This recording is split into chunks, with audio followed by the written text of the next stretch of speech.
Mr. Prathyush Akepati, a physiotherapist who is building drones for agriculture. But why? Let's meet him and know about his journey with drones. Hi, sir. Hi. Yeah. How are you? Good. Yeah. How are you? I'm doing good. Yes. So, can you please introduce yourself? My name is Prathyush Akepati. I'm the co-founder and CTO of Thanos Technologies. Thanos Technologies is a drone manufacturing company which was founded in 2016.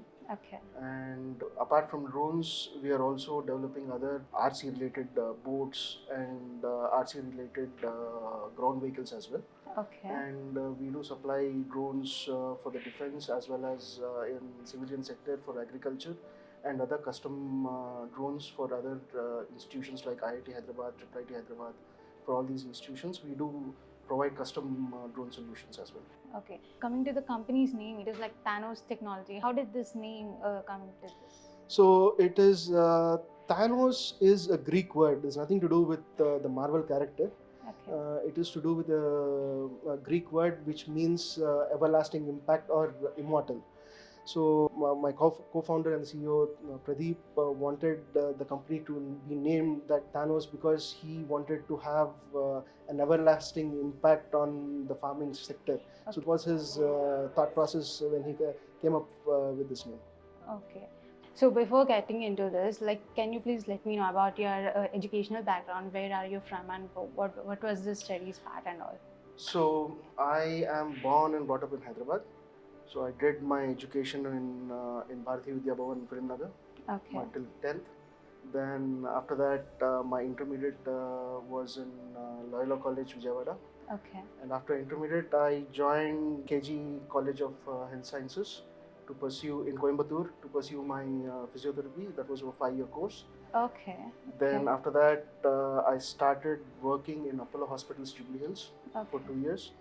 Then later on, I shifted to Pacific Hospitals, which is again now it is closed, but it was in Jubilee Hills, Hyderabad. Okay. So from there, I did my executive program in management from IIM Calcutta.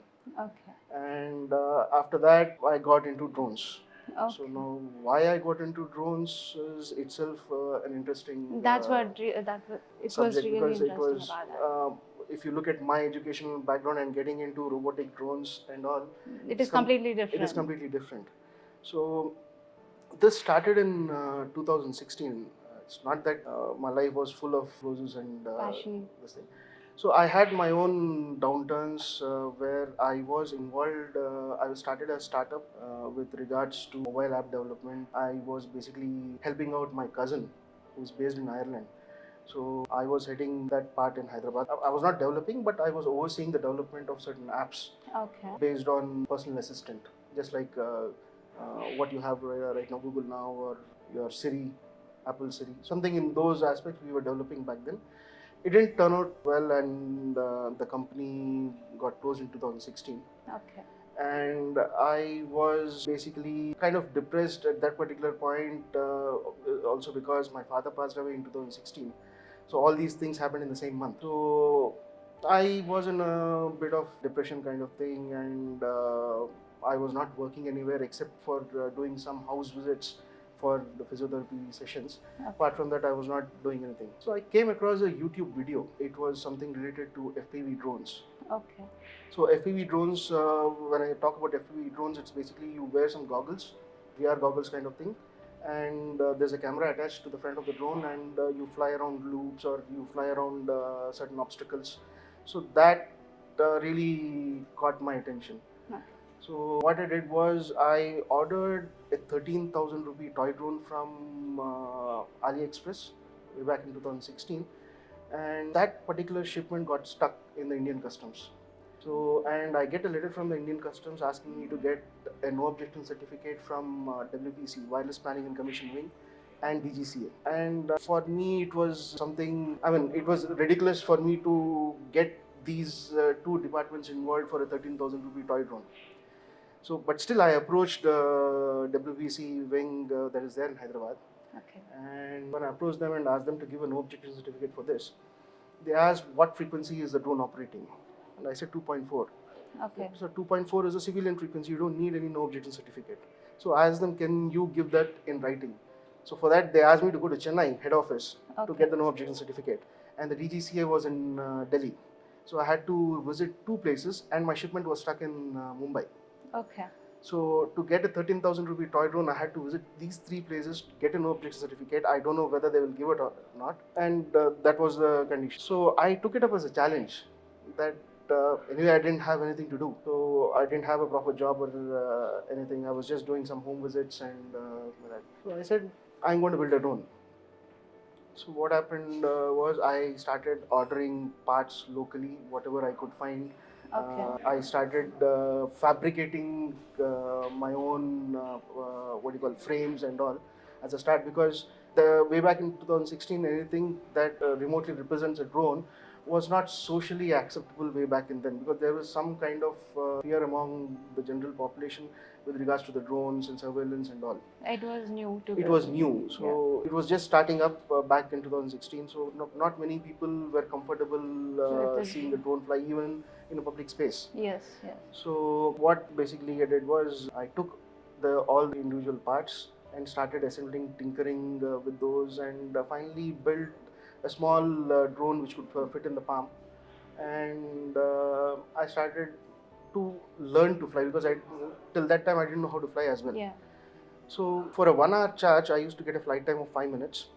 And by the time I actually learned to hover, the battery used to be down. So I said, okay, fine. Now I went back to the drawing board, and that if I am to learn how to fly, let's forget about building a drone. If I am to learn, at least I need to have a decent amount of flight time. So my target was, if I am to charge for 1 hour, I should get a 1 hour flight time. So what I did was, whatever savings I had in the bank, I think around 4 lakhs, I completely dumped it buying parts from wherever I could find. Because yes, importing a complete drone was an issue, but I can still order the individual parts. So I started ordering different types of motors, propellers, and started designing my own frames to fit all these things into the picture. I started experimenting with different types of batteries.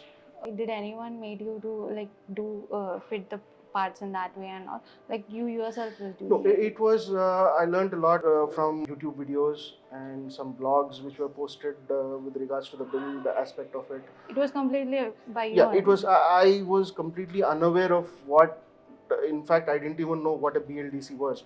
That's what, like you're from the medical field, right? How did you Yes. come to know about the robotics? That is completely different. Yes. How did you come to know about the parts and all? Like, So first thing was, when I wanted to build a drone, first I explored what are the parts that go in. So when I got the list of parts, how am I going to ever integrate all this and make it fly? that's right. It was, for me back then, it was such a complicated task and all. So how I started was first understanding what a basic motor is. For example, there's some numbers written on the motor. It represents its RPM, it might represent what's the maximum voltage that can take, all that.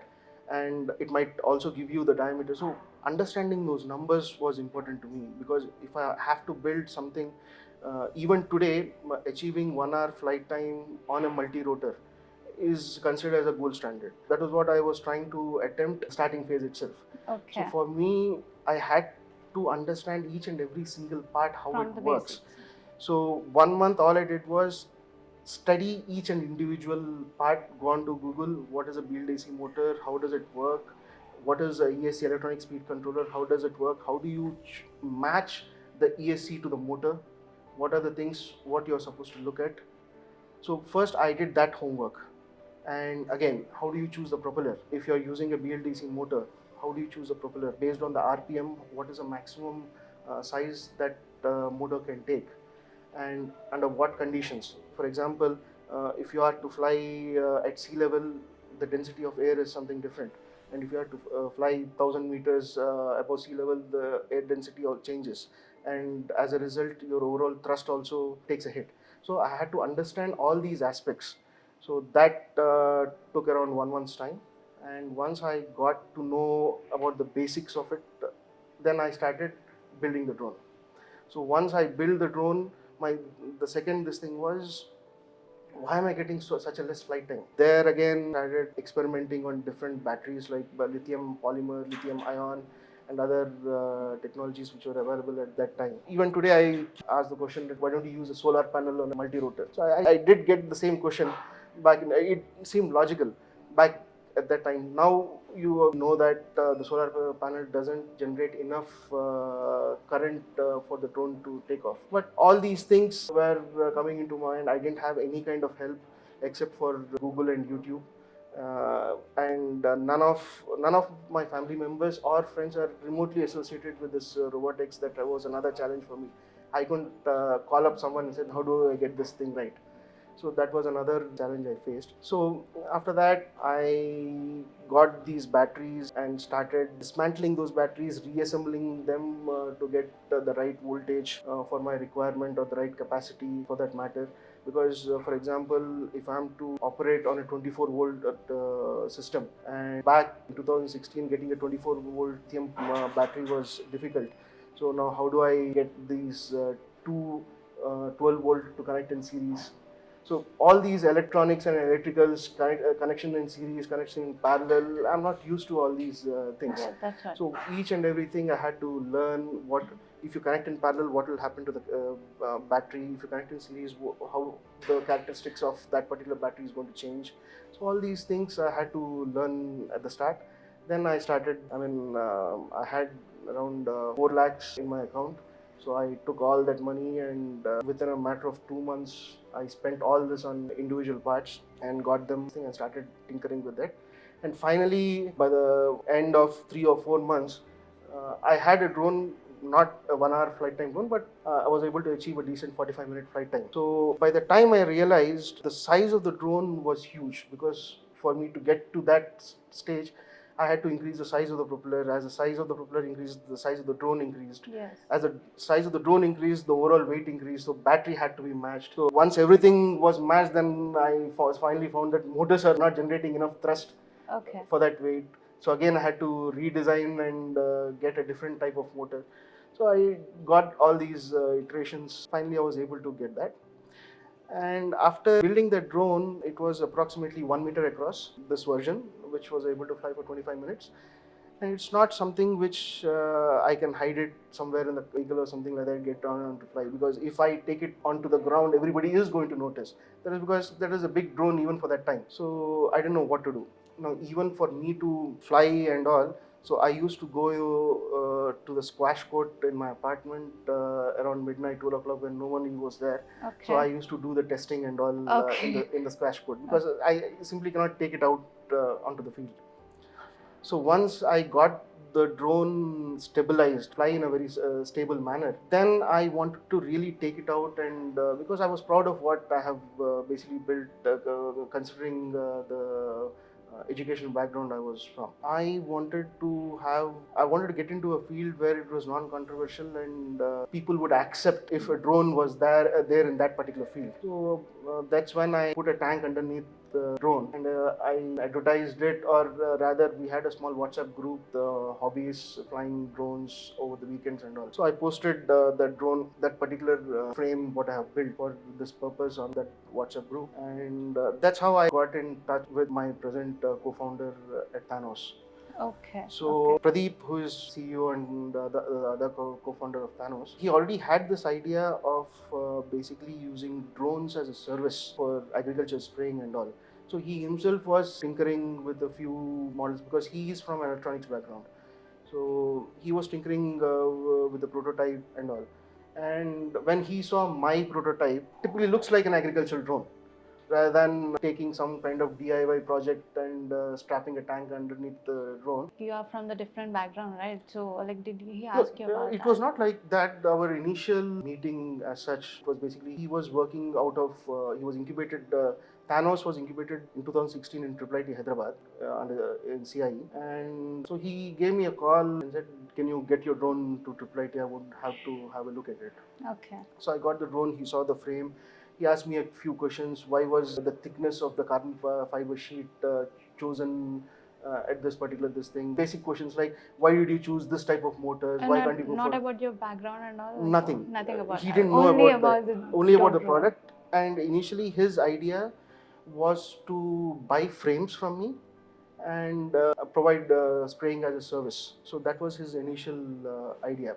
Okay. So I still remember him asking, okay, I will buy frames from you, but you're supposed to sell only to me, not to anyone else. Okay. I said, no way, why will I do that? I'm just starting out. I already spent 4 lakhs on different parts. It's time to make up the last Job. money. So then again, that conversation went on for 6 months, back and forth. Then again, he proposed me joining as a co-founder at Thanos. I was not interested because I was already coming off a bad startup. It didn't work out well. I didn't want to do anything with the startup. Okay. So somehow he convinced me. After 6 months, I said, okay, fine. I'm going to come in as a co-founder. And that's how we both started. Before that, don't know Pradeep at all. Okay. So it was just my posting of the video on a WhatsApp group about the frame and all. That's how we got into touch.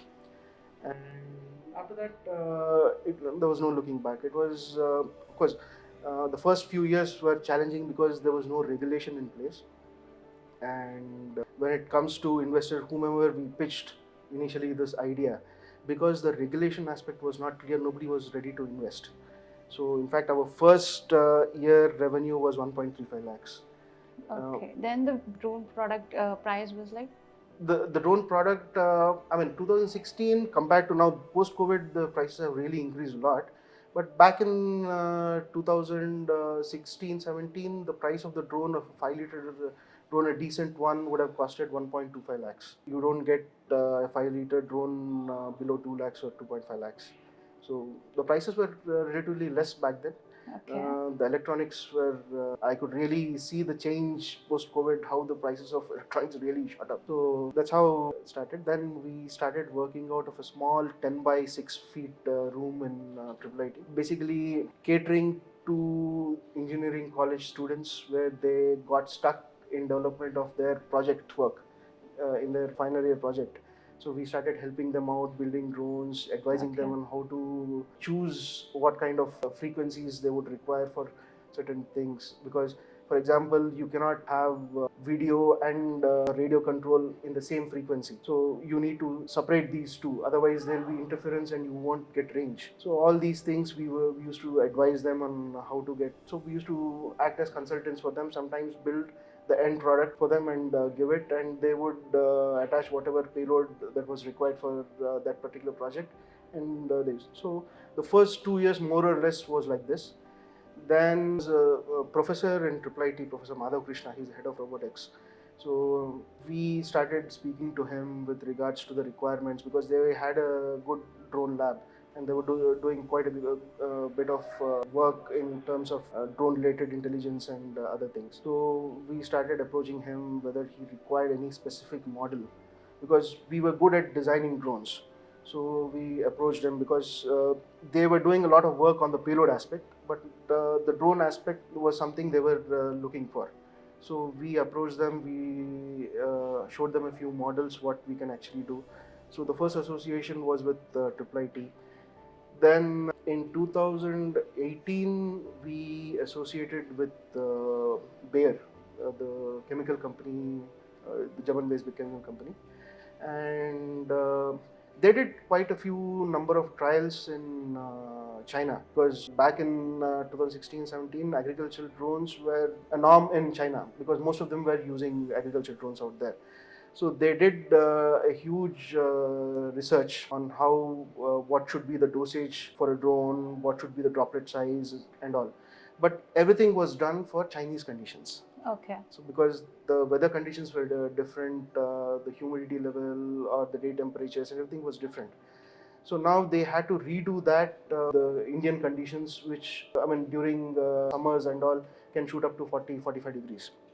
So they had to understand how the drone is going to, how the chemical is going to behave when the drone is basically spraying at a certain altitude and a certain speed. So they hired us, and for the next 2 years, it was one of the biggest project we have done. We have tested close to 50 different chemicals, because, for example, if in India, farmer is not going to spray one chemical. He's going to mix 3-4 different types of chemicals in one tank and going to spray. Yeah. So we had to validate that as well. In a traditional sense, you mix 100 to 150 liters of water for the chemical that is required.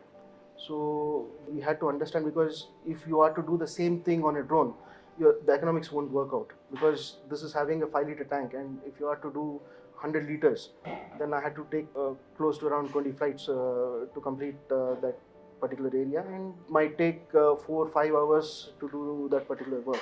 And it's not something, I mean, nobody would be interested basically to spray 1 acre. You spend such a, the whole point was to reduce the amount of time taken to spray. And also we realized that chemical spraying, especially pesticides or fungicides, is not meant for humans to do, because you would have seen a lot of news where farmers died because they were not using proper protection, wearing face masks or something like that, where the chemical used to fall on them. And so for that also you'll be providing the training? Yes. So especially in certain crops, for example, paddy, it is really difficult to walk on that muddy field. So the time taken for paddy field is substantially more than, let's say, for a chili crop. Again, for cotton, after it grows to a certain height, or corn or sugarcane, after it crosses certain height, it's very difficult. You get even if a person goes into the farm, he gets disoriented because he loses sense of direction. In that particular dense foliage, if you try to spray, chemical is bound to fall on you. Yeah. So taking all these things into consideration, we pitched the idea of this to Bayer, saying that we have developed something unique with a specific set of nozzles, which we think would be ideal for Indian conditions. Because it's, when I say a unique product, it had to do with the kind of motor system, the capacity, and the nozzle system, because all three had to match for an agriculture drone. Because you cannot simply borrow idea from some other country who they have done their research, and you simply cannot do that because the primary conditions are different in India. So that's where for the next 2 years what we did was we started experimenting on these things, and we tested 50 different chemicals with different combinations.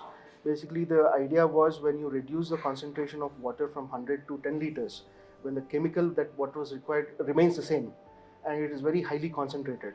So what are the safety precautions you are supposed to take as a drone pilot, as a farmer who is there, what kind of precautions he needs to be taking, and what are the ideal conditions? For example, what should be the humidity, what should be your wind conditions, and what would be your overall temperature.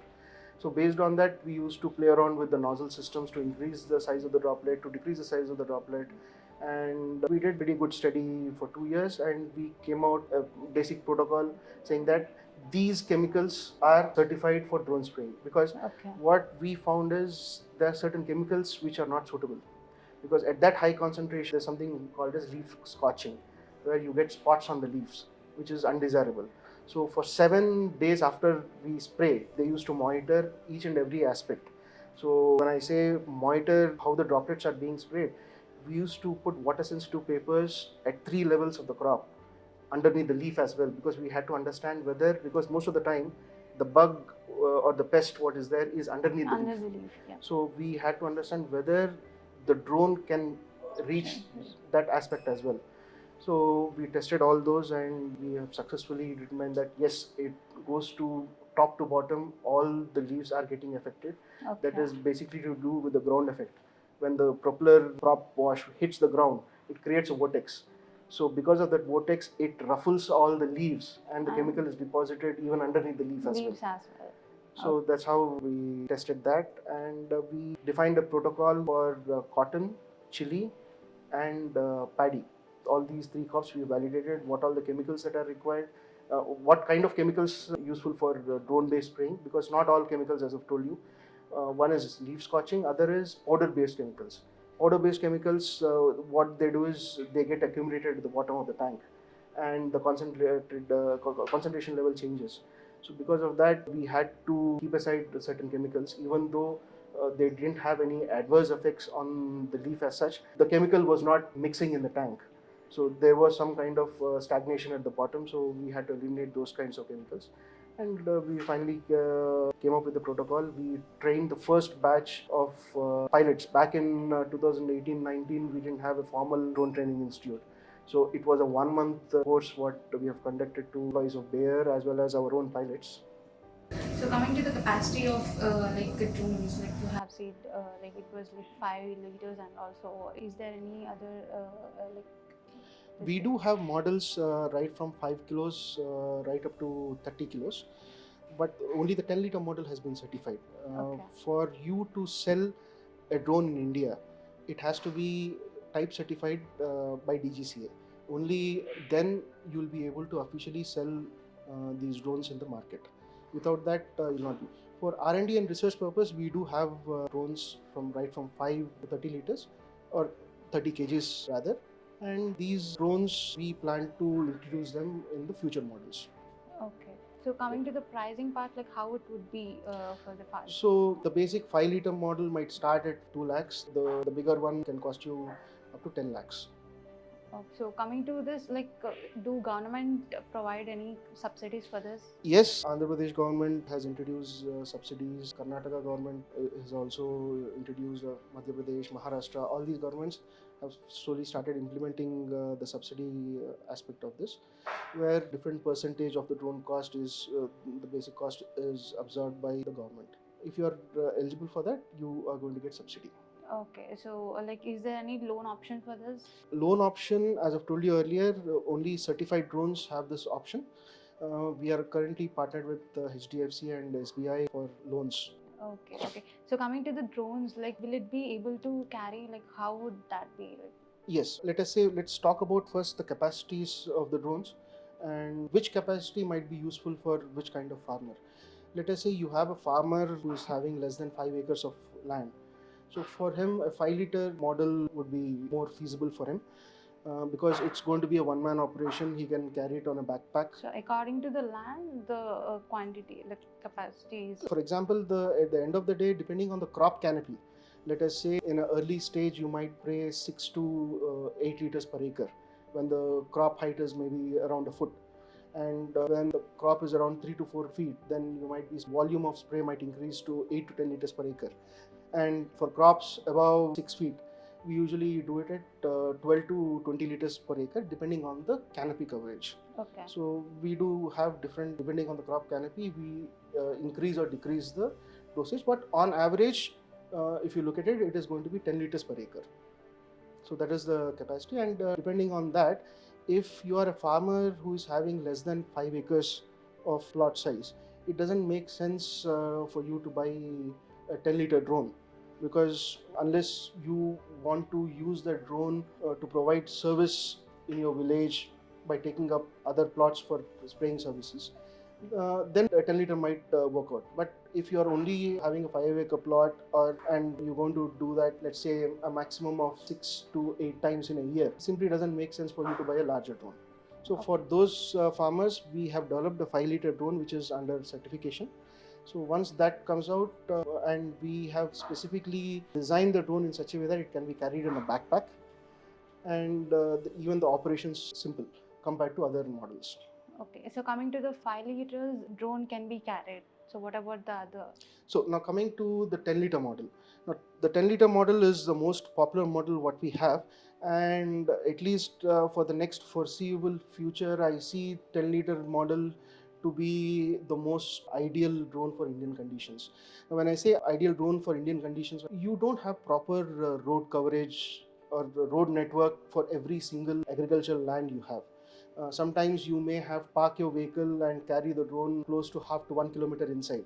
So when it comes to all these aspects, for you to be able to carry that drone, or even if you want to see it as a single person operation, only a 10-liter drone will be ideal for this particular scenario.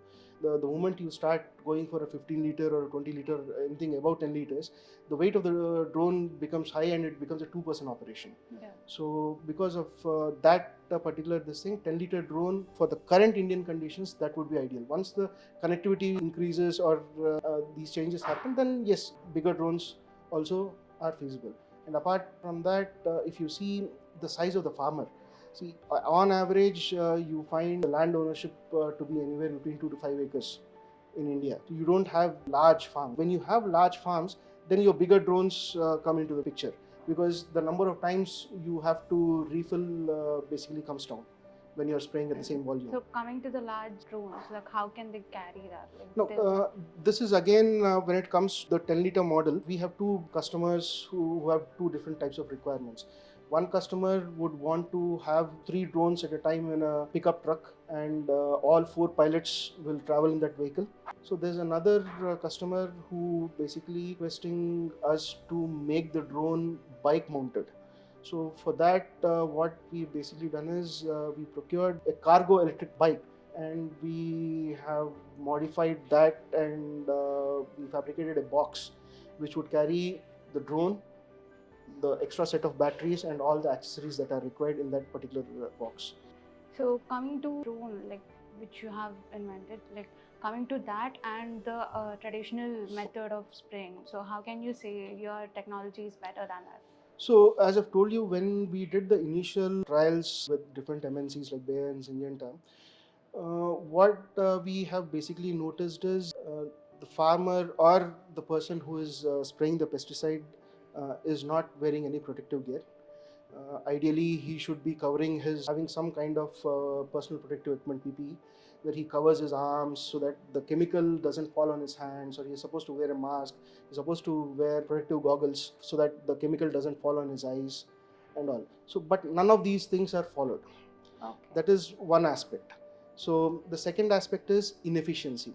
In an ideal scenario, when you say manual based spraying, which is spraying at the volume of 100 to 150 liters of water per acre, you can do a maximum of 3 to 4 acres on a paddy field and 5 to 6 acres in a what you call a dry field like a chili or cotton, where there's no water stagnation. There you can do around 5 to 6 acres. So there's a maximum number of acres a person can cover in a day, whereas a drone can do 6 to 8 acres in an hour. This minimum is 6 acres. Comparatively, like drone would be the good one. So coming to, like you said that there are many customers, like I think you have gone to many clients in your whole journey. Yes. So coming to this, like who is your happy customer? So can you please let me know about the journey? As on date, I don't think we found a dissatisfied customer as such when we did a drone based spraying, because everybody was happy, and we always keep getting calls, because the reason is it is very efficient, and apart from that, in certain crops there is a lot of savings as well. Now when I say savings, let us take an example of a chili crop. When you are spraying in a chili crop, when a person doing manual spraying walks inside the field, so every time he walks, he brushes to the plants, and there's kind of fruit drop.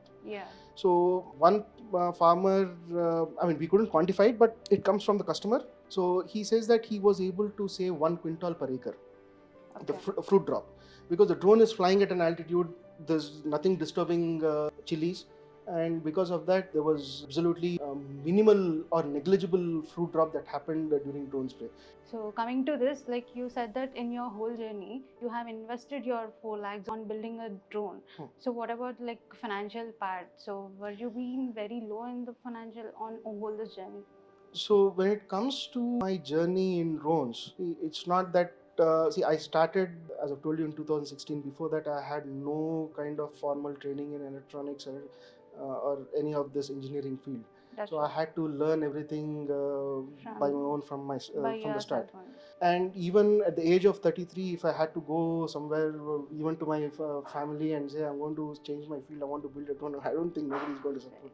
Do anyone supported you in that? So like motivated you in complete right from the start, there's one person whom I would give the complete credit to, where that person, my wife, who believed in me when I said I'm going to spend this much money on drones. She didn't say anything. She said that, okay, I believe in you, go ahead. And initially, during my first 2-3 years of the company, we had no form of income, because we're still building the company. And it was my wife who was supported right from the start. She never stopped believing in me. That was one thing, because apart from that fire to build something, you also have to have some kind of emotional support, or someone to pat you on the back saying, yeah, you're doing the right thing. Because sometimes it becomes very difficult for me also. Even when I started this I had this question, can I make it? Because there are a lot of other people who have been trained in these aspects, and I'm going to compete with all these guys. And I'm talking about building one of the best products with no formal kind of engineering background or any kind of electrical experience. For me to challenge myself and say, no, I'm going to come up with one of the best products. So for that, you need some kind of support, and that support was from my wife. Okay, so like when you felt financially low, so like how did you come over that? See, thing is, situation? when it comes to this, way back in 2016, in fact, my first drone and my daughter were born on the same day. Okay. So it was 6th September 2016. I built my first drone, Okay. and my daughter was also born on the same day, on the Okay. exact same day. I finished my first, the last bit of soldering on the drone and completed, fixed it, everything.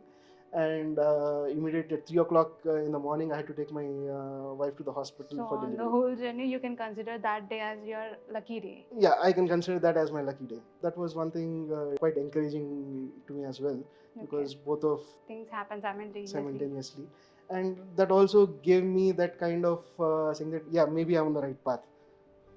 Okay. So when coming to this research part, like experimental part on your drone, so firstly, did you think that you will be doing a sales part, putting a company and all?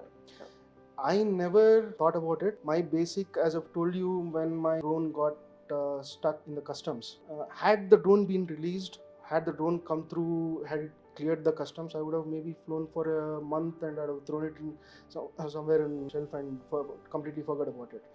Because it was stopped by customs, and that too for a 13,000 rupee toy drone, uh, there was something that I didn't feel it was right back then. So I said, I have to do it at any cost. That was the fire that started, that I will build a drone at any cost. So in the process, once I started learning about the intricacies of how it, the functions and everything, then it's something like, I mean, you just close your eyes and you can imagine any drone, any size, and everything falls into place. What motor to choose, what should be the size of the battery, what should be the capacity of the battery. Everything suddenly started falling into place. Then I realized that, yeah, I think I have something that I can work with, because even when I was talking to people in my hobby group, not, even though they have been building drones for quite some time, they didn't have that intricate knowledge on how the complete system works. So they simply, for example, they might build a small drone and expect it to carry 1 kilo. It doesn't happen that way. So once I got to that level of understanding, then I felt, yes, I can think about pursuing this as some kind of full-time profession. So coming to the sales part, after the sale, like product was sale, so like would you be trained to the client? Like how Yes. will you train to Now, for every drone that is sold, the first thing is we do provide a 2-day intensive training program specifically for agri-based spraying. So for this, the person who is getting trained or whoever is buying the drone should have some kind of prior experience in flying drone, meaning that he should have a drone pilot license, which is legally required by you to fly a drone in India. Like usually farmers they don't have any experience regarding this Yes. flying of a drone, right? Yes. So what we advise them is we have tie up with Agni Aerosports, which is a Mysore-based training institute, where I'm one of the trainers there, DGCA certified trainer, where we provide drone pilot licensing, where the basics of how to fly a drone, where it's a 5-day program. You will have 2 days of theory, 1 day of simulator, a written test, and once you pass this, you go through a lab session basically to explain each and every single part of the drone, and 2 days of flying, where you total of 4.5 hours of flying time is what is required for you to complete this training program. Once you pass all this, once you pass the written test, once you pass the physical flying practical test, you will be issued a license. Like you said that only 2 days of program. Yeah, it's a 2-day program, provided he has some kind of piloting license which has already been issued. So let us say if he doesn't have that, or if a person requires additional that's what it differs training from person to person. Yes, to understand we do provide training. We have regular batches with regards to agriculture-based training, irrespective of whether he buys a drone from us or not. So we do provide agri-based training. It's a 5-day program where from the basics of flying to the agricultural aspect, we give complete 5-day paid training. In case he requires additional training, he has to pay for it. How can you consider a person can fly the drone? No. So what are the aspects to be checked? So depending on the category, like small or medium, you are issued a drone piloting license. Now, when it comes to the small, medium, to understand these aspects, there are 4 categories of drones that are there in India. That is, one is nano. Nano is below 250 grams. Micro is from 250 grams to 2 kilos, the drone weight. Small is 2 to 25 kilos. And medium is 25 kilos to 150 kilos. Drone weight, if it falls under that, all of weight, it is considered as medium. So he has to do a proper pre-flight check where he has to go through the complete pre-flight check process where he has to check the batteries, the drone joints, the propellers, whether the drone is connected to the GCS, whether the GCS is having enough charge. All these aspects he has to look at it. This comes into the pre-flight checks. So once the pre-flight check is done, we also, before takeoff, what is his observation level. So we do tend to walk in the path of the drone flying area. So he has to identify whether, because before takeoff, the complete takeoff area, the pad, what we talk about, should be clear of any kind of obstacles, whether he's looking for that. So once he takes off, we ask him to perform certain flight maneuvers, like we'll ask him to make a box. We'll ask him to fly the drone in a clockwise or counterclockwise pattern. Then we'll ask him to make a figure of 8 with the drone. And he has to perform all these tasks 3 consecutive times. So once he's able to do it without any issues, then we consider him as ready for training. If he's not able to do that, then he has to go through another 5-day program, which we again train him on the basic aspects of drone handling, of how to fly, pre-flight and everything. We take this, and post that we give 2-day training program. Okay, free so of charge. without the license, will you not be providing any training? See, we do provide basic understanding of the drone, but the onus is on the pilot to get the license, because without license he is not supposed to fly the drone commercially. Okay, like will you be helping Now, them? yes, we as part of purchase this thing we have an offer which is going on currently, where we provide the drone piloting license, which costs around 60,000 rupees. That we provided for free, as well as 2-day complimentary trainings on the specific industry. There is agriculture-based training. So this we provide. We starting as a trial project, where for every drone purchase we are providing a drone license free as well. So if things work out, we would extend that for the coming year as well.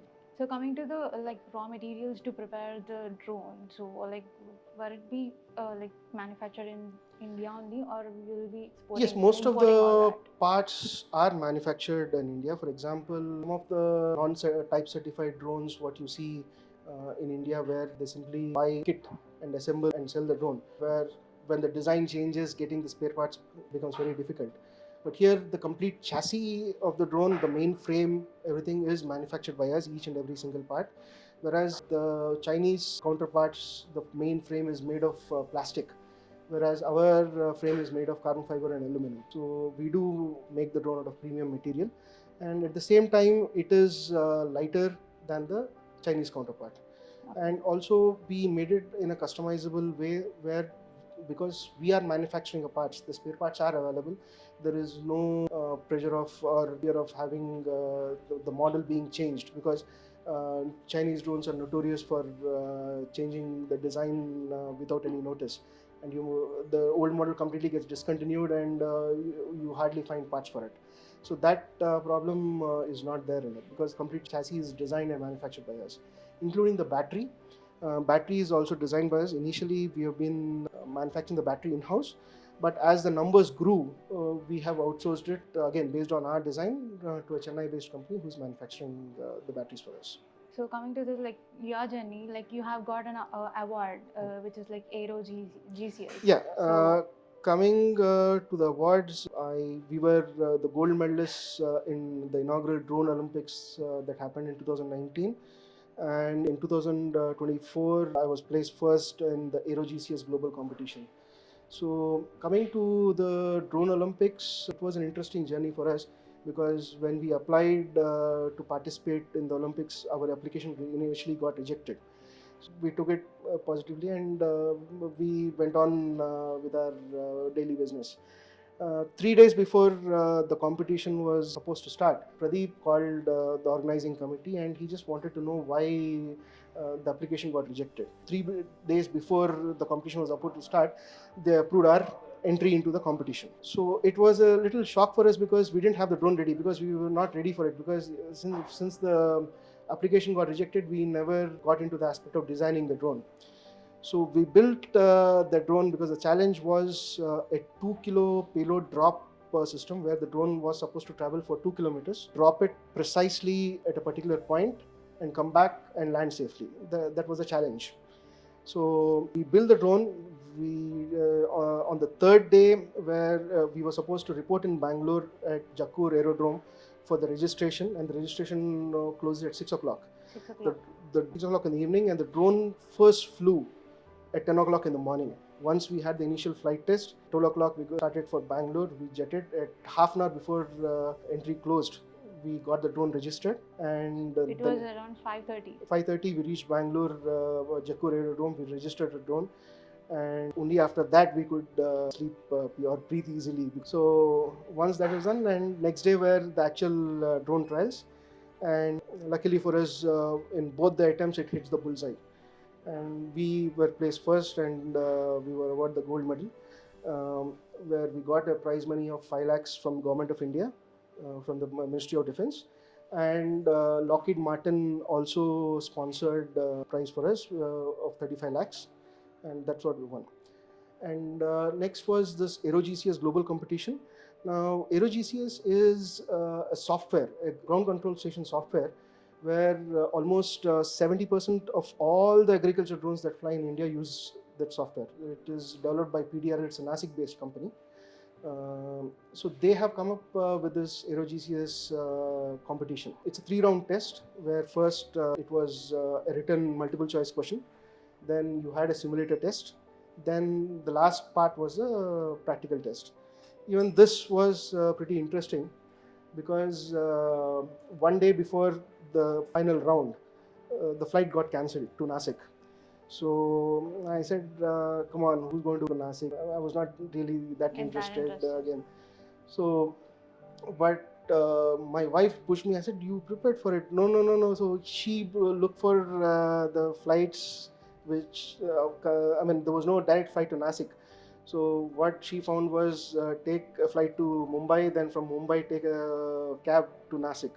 So for my 12 o'clock flight to Mumbai, I booked my flight at 10 o'clock in the morning, went to the airport and took that, and so somehow I went there and again came first in that competition. Okay. So coming to the product wise, are there any other product coming up in the Thanos Technology? Yes. See, one interesting product, as I've told you, we are coming up with different weight categories of drones. For example, right now we have a 10-liter one. Future, we are coming up with a backpack model of 5-liter and the 15-liter and 20-liter model as well. And apart from that, whenever we put up these drones in agri exhibitions and all, we get a common inquiry from two segments. One is grape farmers, and second is your aquaculture. So Okay. they were asking, one is your grape farmers asking for some kind of UGV, that is unmanned ground vehicle, that can cover the canopy underneath, where the drone cannot access that in a grape this thing. So for that we are coming up with a UGV spray system for grape plantation. And for aquaculture, we are coming up with remote control autonomous inflatable boat, which has a carrying capacity of 100 kilos, and it would actually cost less than a drone, and it has got higher carrying capacity. So the thought process of developing this RC based autonomous inflatable boat is, so when we got these inquiries, it really doesn't make sense for a drone carrying just 10 kilos of payload and trying to service a big aquaculture pond or lake.